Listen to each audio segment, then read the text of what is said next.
हम बकवास पर आपको खुश आमदीद। दिल ही तो है ड्रामे की अगली किस्त में आप देखेंगे कि सबरीना ने अपने वालिद को इनकार कर दिया कि वो मोहित से खुला नहीं लेगी, जबकि इधर मोहित भी अपने पेरेंट्स के समझाने पर अकल से काम लेने की कोशिश करता है कि मुझे सबरीना से राब्ता करना चाहिए। लेकिन दूसरी तरफ सबरीना का तो नंबर ही बंद है, एक बार फिर से इन दोनों का राब्ता नहीं होगा। ऐसे में अबीरा की पूरी कोशिश है कि वो मोहित को अपनी तरफ माइल कर ले। इसे लगता है कि मोहित को यकीन दिला चुकी है कि वो इसके लिए अपनी जान भी दे सकती है, जबकि मोहित डॉक्टर की बात सुनने के बाद अबीरा से और भी ज़्यादा बदगुमान हो चुका है। इसे यकीन आ गया है कि सबरीना जो कुछ इसके बारे में कहती थी सच था। ये वाकई ड्रामे कर रही है, लेकिन अपने दिल की बात अपनी ज़ुबान पर नहीं लाता। ऐसे में अबीरा को और भी ज़्यादा खुशफहमी होती है। वो इसके पोर्शन में आकर अपने ताया से हमदर्दी वसूल करने की कोशिश करती है। मोहित से बात कर रही है, घर के अंदर आने के लिए बेचैन है। ऐसे में अबीरा की ताई वहां आ जाती हैं और इस पर चिल्लाती हैं, तुम मेरे पोर्शन में क्या कर रही हो? तुम्हें समझ नहीं आती? एक बार चले जाओ यहाँ से। क्या काम है तो इसका यहाँ पर? क्यों आ जाती है मेरे घर?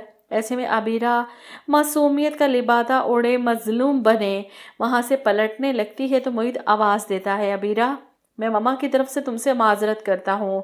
मेरे दिल में तुम्हारे लिए कोई शिकायत नहीं है। अबीरा तो ये सुनकर खुश हो जाती है, जबकि मोहित के अपने पेरेंट्स ये सब सुनने के बाद परेशान है कि कहीं वाकई सबरीना जो समझ रही है वो सच तो नहीं, मोहित अबीरा के बीच में कुछ चल तो नहीं रहा। इधर अबीरा अपने पोर्शन में जाकर खुश होकर मुस्कुराती, इसका मतलब मोहित ने मुझे माफ़ कर दिया, इसे मेरी मोहब्बत का यकीन आ चुका है, अब इसके और मेरे बीच कोई नहीं आ सकता।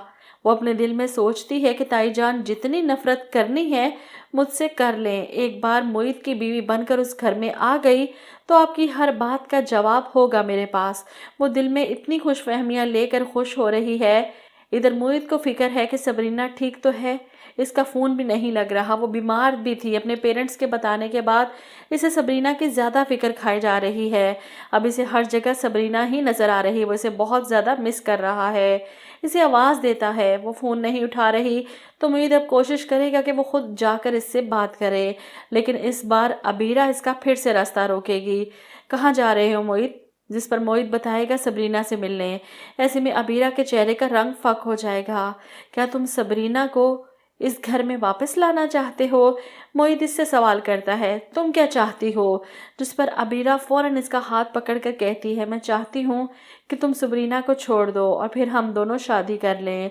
मोहित अपना हाथ छुड़वा कर अंदर चला जाता है। अबीरा का सच इसके मुंह पर आ चुका है। वो किस लिए ये सब कर रही थी? मोहित को हासिल करना इसकी जिद बन चुकी है और मोहित इतना बेवकूफ़ नहीं कि इसकी ज़िद पूरी करने के लिए अपनी मोहब्बत कुर्बान कर दे। दूसरी तरफ सरमत की बातें सुनने के बाद सबरीना को अपने लहजे में नरमी लानी पड़ती है। इसे एहसास होता है कि सरमत तो सिर्फ इसकी खुशी चाहता है, मैं इसके बारे में गलत सोचती रही। ऐसे में सरमत इसे कहता है कि तुम्हें लगता है कि मैं तुम्हारी ज़िंदगी में फिर से एंटर होने की कोशिश कर रहा हूँ, लेकिन सबरीना ऐसा कुछ नहीं है। मैं सिर्फ चाहता हूँ कि तुम खुश रहो और इसके लिए ज़रूरी है कि तुम मोहित से अलग हो जाओ। सरमत की यही बात तो सबरीना को बुरी लगती है। आप होते कौन है मुझे ये मशवरा देने वाले? इधर आप देखेंगे कि सबरीना अपने वालिद के घर वापस आती है। यहाँ पर कुलसूम शानज़े को अच्छे से समझा चुकी हैं कि सबरीना को सरमत से दूर रखना है तो इसे इस घर में बर्दाश्त करना होगा। तुम्हारा बाप जो ये घर इसके नाम करके गलती कर चुका है, मैं वो किसी भी तरह करके वापस हासिल कर लूँगी। सबरीना आती है तो इसे फ़ौरन मशवरा देती हैं, कब तक यहाँ वहाँ रुलती रहोगी?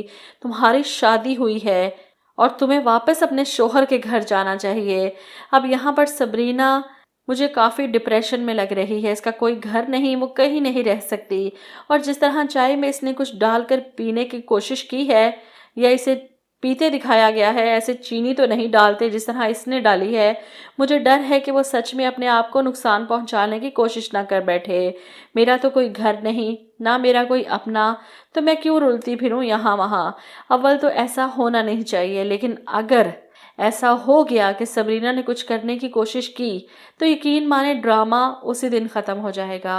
मोहित तड़प कर इसके पास आएगा, इससे अपनी मोहब्बत का इजहार करेगा और इसे बताएगा कि अगर तुम्हें कुछ हो जाता تو میں مر جاتا، اور تب صبرینہ کو پتہ چلے گا کہ موہت سچ میں اس سے محبت کرتے ہیں، اور وہ بھی اپنی محبت کا اظہار کر دے گی، اور اب ایسی ہی کوئی ٹریجڈی ان دونوں کو ایک دوسرے کے قریب لا سکتی ہے کہ اپنے منہ سے ایک دوسرے سے محبت کا اظہار کریں۔ ایسے میں رہ گئی عبیرہ، تو وہ صبرینہ کو موہت کی زندگی میں واپس دیکھ کر سچ میں اس بار غصے میں آ کر زیادہ ڈوز لے لے گی کہ موہت اس کی زندگی بچانے کے لیے ایک بار پھر سے اس کی طرف پلٹ کر آئے گا، جس کے بعد سبوہی پریشان ہو کر موہت کو فون کریں گی کہ عبیرہ کو کچھ ہو گیا ہے، اس نے پھر سے وہی حرکت کی ہے، اور یہاں موہت اگنور کرے گا، چھوڑ دیں چچی جان اس کو، جانتا ہوں میں اچھی طرح سے اس کے ڈرامے، ڈاکٹر نے مجھے سب بتا دیا ہے، یہ کیا کرتی پھر رہی، اور میرے پاس اتنا فالتو ٹائم نہیں کہ اس کے جھوٹ کو سنبھالتا پھروں، اور یہاں پر ڈرامے کا اینڈ ہو بالکل وہ چرواہے کی طرح، شیر آیا اور ایک دن سچ میں شیر آ کر ساری بکریاں کھا گیا۔ یہی حال عبیرہ کا ہونا ہے، میں جا رہی ہوں، میں چلی جاؤں گی، اور جب سچ مچ جانے والی ہوگی تو کسی کو اس کی بات پر یقین ہی نہیں ہوگا۔